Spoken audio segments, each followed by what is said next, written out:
स्वागत है आप सभी को द सुंजी फैमिली चिल्ड्रंस एपिसोड नंबर 2 में। एपिसोड की स्टार्टिंग वहीं से होता है जहाँ पर पिछला एपिसोड खत्म हुआ था। यहाँ पर कोतोनो अभी भी आराता से चिपकी हुई होती है और सियोन यहाँ पर ओका से वो सब बातों के बारे में कह रहा होता है जो कि अब वो कर सकते हैं, जैसे कि भाई बहनों के बीच में शादी, क्योंकि अब उन्हें पता चल गया है कि वो सभी असल के भाई बहन नहीं है। पर ओका इस पर काफी गुस्सा हो जाती है और कहती है आखिर तुम ये कितनी घिनौनी बातें कर रहे हो। सियोन कहता है मैं तो बस एग्जाम्पल दे रहा था, क्योंकि कानून के हिसाब से वो भाई बहन शादी कर सकते हैं जो कि ब्लड रिलेटेड ना हो। कोतोनो कहते हैं क्या इन्हीं सभी चीजों के बारे में तुम्हारे दिमाग में हमेशा चलता रहता है। सियोन इस पर कहता है मैं तो सोचता रहता हूँ कि मेरे पास तुम्हारी जैसी काफी खूबसूरत बड़ी बहन है। ओका कहती है बकवास बंद करो। दिन आगे कहती है खैर मैं इसे आराता के गंदे दिमाग से परे नहीं रखूंगी, वो आजकल मुझे अजीब नजरों से देख रहा है। उस दिन उसने मुझसे कहा था कि मैं हल्के कपड़े पहनी हुई हूँ। दिन आगे ये दोनों कोतोनो के बारे में बात करने लग जाते हैं। ओका एक बार आराता को कोतोनो के ऊपर लेटा हुआ देखी थी, इसलिए वो इस बारे में सियोन से पूछती है, पर सियोन इस पर मना करते हुए कहता है आराता ने मुझे इस बात को सीक्रेट रखने के लिए कहा है। तभी ओका कहती है देखो हमें भी पता है कि आराता इतना भी ठरकी नहीं है कि अपने बहन के साथ ही जबरदस्ती करने लगे, हम तो बस सिर्फ इस बारे में उसका मजाक उड़ाते हैं। इसलिए मुझे लगता है कोई ना कोई वजह तो जरूर होगा जिस वजह से आराता कोतोनो के ऊपर गिर गया होगा। दिन आगे सियोन ओका को बता देता है कि कोतोनो आराता को पसंद करती है, जो जानकर ओका यहाँ पर काफी ज्यादा हैरान होती है। आगे सियोन कहता है पर आराता ने उसे रिजेक्ट कर दिया, पर कोतोनो इसे एक्सेप्ट नहीं कर पाई और वो आराता से चिपकने लगी और आराता उसे अपने से दूर हटाने लगा और इसी बीच वो उसके ऊपर गिर गया।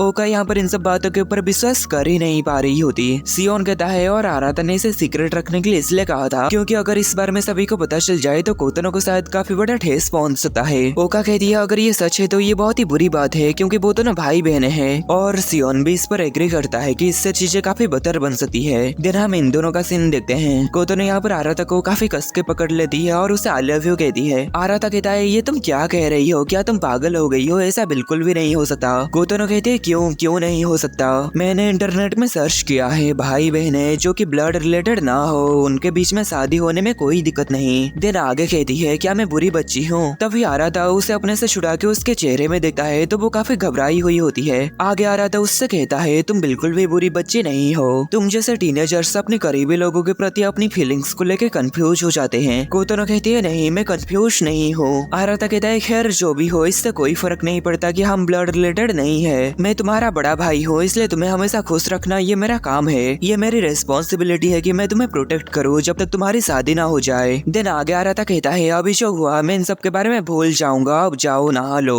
कोतोनो कहती है तुम सबसे अच्छे पर्सन हो जिसे मैं जानती हूँ और मतलब भी। दिन आराता उसे हैप्पी बर्थडे कह के यहाँ से चला जाता है। आगे वो बाथरूम से बाहर आके आसपास चेक करने लगता है कि यहाँ कोई है तो नहीं। दिन वो यहाँ से जाने लगता है, पर हम देखते हैं यहाँ पर कोई होती है जो कि ये सब देख चुकी थी। नेक्स्ट सीन में हम देखते हैं डैड के पास बंदरी आती है। दिन हम आराता का सीन देखते हैं। आराता यहाँ पर सोच रहा होता है कहीं डैड की ये सब कहने की वजह से कि हम असल के भाई बहन नहीं है इसलिए कोतोनो ये सब की। आराता यहाँ पर नहीं चाहता है कि उन भाई बहनों के बीच में कुछ बदले, पहले उनके भाई बहनों के बीच में रिश्ता जैसा था वैसा ही बना रहे। आगे जब वो अपने रूम में आता है तो वो सामने सेहा को बैठा हुआ देखता है। वो उसके पास जाकर कहता है तुम गलत रूम में आ गई हो। सेहा उससे पूछती है तुम कहाँ गए हुए थे। आराता इस पर हड़बड़ा जाता है क्योंकि वो ये तो नहीं बता सकता कि वो बाथरूम से आ रहा है, इसलिए वो कह देता है कि मैं घर में बस घूम रहा था। दिन आगे सेहा इधर उधर की बातें करने लगती है और कहती है तुम्हारा रूम बहुत ही सिंपल है, भले ये सबसे छोटा रूम ही क्यों ना हो। दिन वो पास्ट का एक सीन के बारे में कहती है। जब वो 10 साल की थी तब ये सभी स्टोन पेपर सीजर गेम के जरिए आपस में रूम बांटे थे और इसमें ओका को सबसे बड़ा रूम मिला था और आराता को सबसे छोटा रूम। आराता कहता है तो क्या तुम मेरे कमरे की वीडियो बना रही हो। सेहा कहती है नहीं मुझे उन सब चीजों में इंटरेस्ट नहीं। और आराता इस पर सोच रहा होता है कि आखिर वो यहाँ क्यों आई है, कहीं डैड ने जो कहा वो इस बारे में बात करना तो नहीं चाहती। तभी सेहा अचानक से उसके सामने आके उसके ऊपर चढ़ने लगती है। आराता इस पर काफी हड़बड़ा जाता है और कहता है आखिर तुम ये क्या कर रही हो। सेहा कहती है चुप हो जाओ, ये बात पूरी तरीके से सीक्रेट रहनी चाहिए। दिन आगे सेहा आराता के ऊपर पूरी तरीके से लेट जाती है। दिन वो उसकी चेस्ट के ऊपर अपने कान लगा के उसकी धड़कनें सुनने लगती है और आराता यहाँ पर समझ नहीं पा रहा होता आखिर यहाँ पर क्या चल रहा है। उसे लगता है कि कहीं सेहा को भी कोतोनो की तरह अजीब सोच तो नहीं आ रही। तभी सेहा उससे कहती है बहुत बढ़िया, तुम में कोई भी गड़बड़ी नहीं है। आराता हैरान होता है और कहता है आखिर कैसी गड़बड़ी। सेहा कहती है मैंने तुम्हें और कोतोनो को साथ में बाथरूम में देखा, जिस पर आराता काफी हैरान होता है और काफी ज्यादा शर्मिंदा भी। दिन आगे वो पूछता है आखिर तुमने कितना देखा। सेहा कहती है सब कुछ, मैं नहाने गया था और अंदर तुम दोनों की बातें सुन ली। आराता इस पर काफी शर्मिंदा हो जाता है और आगे उसे अपने ऊपर से हटा देता है। आगे सेहा कहती है मुझे थोड़ा थोड़ा ये लगता था कि कोतोनो तुम्हें पसंद करती है, अपने भाई के प्रति अफेक्शन को प्यार समझ लेने में मिस्टेक हो सकती है, इसलिए मैंने तब इस बारे में ज्यादा कुछ नहीं सोचा था।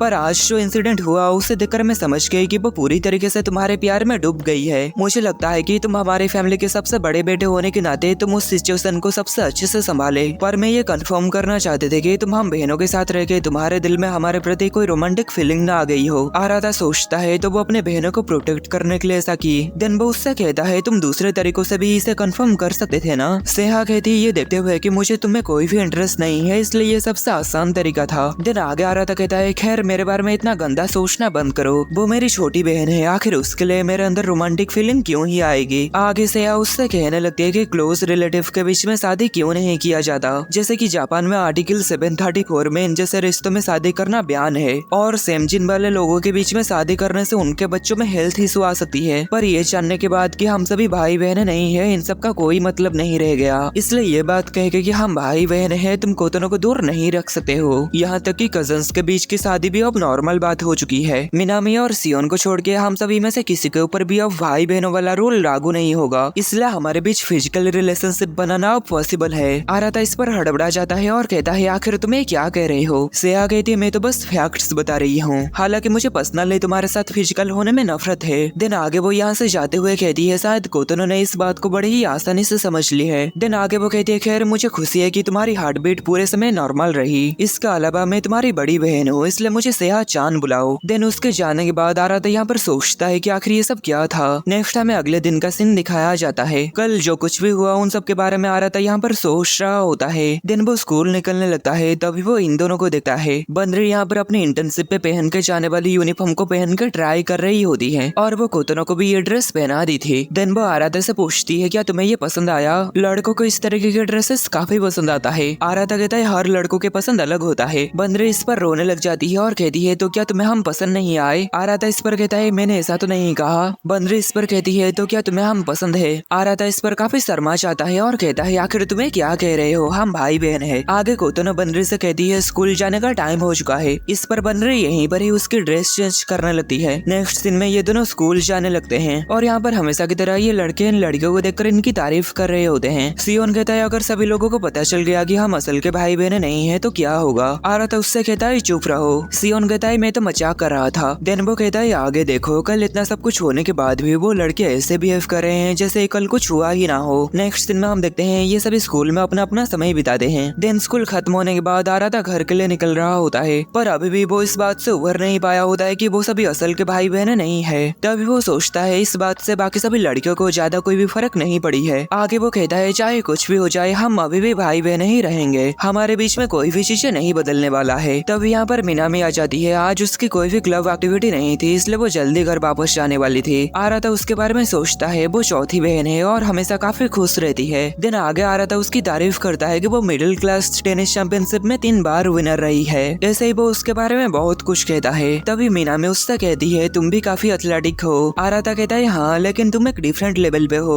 तभी यहाँ पर कुछ लड़कियां आ जाती हैं जो कि मिनामी की काफी बड़ी फैन होती हैं और उसके साथ फोटो खिंचाना चाहते हैं। आगे वो लड़कियां उसके साथ फोटो खिंचाने के बाद काफी खुश होकर यहाँ से चले जाते हैं। मिनामी यहाँ पर कहती है जब वो यहाँ पर एनरोल हुई थी तब लड़कों के कॉस्ट्यूम में जो वो तस्वीर ली थी वो लड़कियों के बीच में काफी पॉपुलर हो गया। आराधा इस पर दुखी हो जाता है क्योंकि उसे कोई भी इतना भाव नहीं देता। दिन आगे आराधा उससे कहता है क्या घर जाने से पहले हम कहीं घूमने चले। मिनामी इस पर उसे मना कर देती है क्योंकि वो अपनी क्लास एप्टीट्यूड टेस्ट में फेल हो गई है, इसलिए टीचर ने आज उसे क्लब एक्टिविटी में ना आने के लिए कहा। आराधा उसके ऊपर गुस्सा होने लगता है और उसे पढ़ाई के ऊपर ध्यान देने के लिए कहता है। आगे आराधा सोचता है वो जापान की टॉप एथलीट्स में से एक हो सकती है, पर एग्जाम में उसकी स्कोर सबसे ज्यादा बेकार है। दिन आगे आराधा उससे कहता है मुझे तुम्हें पढ़ाना होगा। नेक्स्ट हम देखते हैं वो दोनों कैरियोकी में आ चुके होते हैं और आराधा यहाँ पर उसे पढ़ा रहा होता है, पर मिनामी की ध्यान पढ़ाई के समय कहीं और ही होती है। दिन आगे आराधा जब उसे सवाल लेता है तो वो उन सभी सवालों को ही गलत कर देती है। दिन मिनामी यहाँ पर गाना गाने के लिए जाने लगती है। आराधा उसे रोकने लगता है पर मिनामी नहीं सुनती। आगे मिनामी अजीब तरीके से गाती है जो देखकर आराधा यहाँ पर हंसता है। आराधा यहाँ पर सोचता है मिनामी सबसे अलग है, चाहे कोई भी सिचुएशन हो वो हमेशा खुश रहती है, वो एक फ्री स्पिरिट की तरह है। दिन ये दोनों यहाँ से वापस जाने लगते हैं और आराधा उससे कह रहा होता है हम यहाँ पर गाना गाने के लिए नहीं आए थे। तभी आराधा यहाँ पर उस लड़की को देखता है जिससे वो प्यार करता था। दिन वो यहाँ पर छुप जाता है और मिनामी ये देखकर थोड़ी हैरान होती है। नेक्स्ट ये दोनों घर वापस जा रहे होते हैं। आराधा उससे पूछता है कल डैड ने हमें जो बताए तुम उस बारे में क्या सोचते हो। मिनामी कहती है मुझे नहीं लगता डैड हमसे झूठ कह रहे होंगे। होंगे, हमें शायद हमारे असली मॉम डैड को ढूंढ के उनसे इस बारे में ज्यादा इन्फॉर्मेशन मांगना चाहिए। और मुझे इस बात से सबसे ज्यादा चिंता कोतनो के बारे में होती है, क्योंकि वो हमसे सबसे ज्यादा छोटी है ना। खैर जो भी हो, मुझे लगता है पिछले 15 सालों में हमने जो रिश्ता बनाए हैं वो सबसे ज्यादा कीमती है। आराता इस पर सोचता है, वो हर सिचुएशन को काफी आसानी से सामना कर लेती है। तभी मिनामी कहती है, इसलिए जिस लड़की को तुम पसंद करते थे उसके पास पहले से ही बॉयफ्रेंड है, इस पर तुम डिप्रेस मत हो। आराता ये सुनकर काफी हैरान होता है और कहता है, आखिर तुम्हें ये कैसे पता? मिनामी कहती है, ओका ने मुझे बताई। और आराता यहाँ पर उसके ऊपर गुस्सा होने लगता है। आगे मिनामी आराता की तारीफ करने लगते है कि वो काफी स्मार्ट है, रिस्पॉन्सिबल है और काफी मजेदार भी। और सबसे बड़ी बात, वो अपनी सभी भाई बहनों से प्यार करता है, इसलिए उसे किसी भी बात को लेके परेशान होने की जरूरत नहीं। नेक्स्ट सीन में हम देखते हैं मिनामी ओका के लिए केक लाई हुई थी। दिन आगे वो ओका को उसकी एयरपोर्ट भी लौटा देती है और उससे माफी भी मांगती है। ओका इस पर उसे बड़े ही आसानी से माफ कर देती है और उसे ये एयरपोर्ट भी रखने के लिए दे देती है और कहती है, इसे वापस से मत खोना। मिनामी इस पर काफी खुश हो जाती है। दिन वो दोनों साथ मिलकर इस केक को खाते हैं और यहीं पर ये एपिसोड खत्म होता है।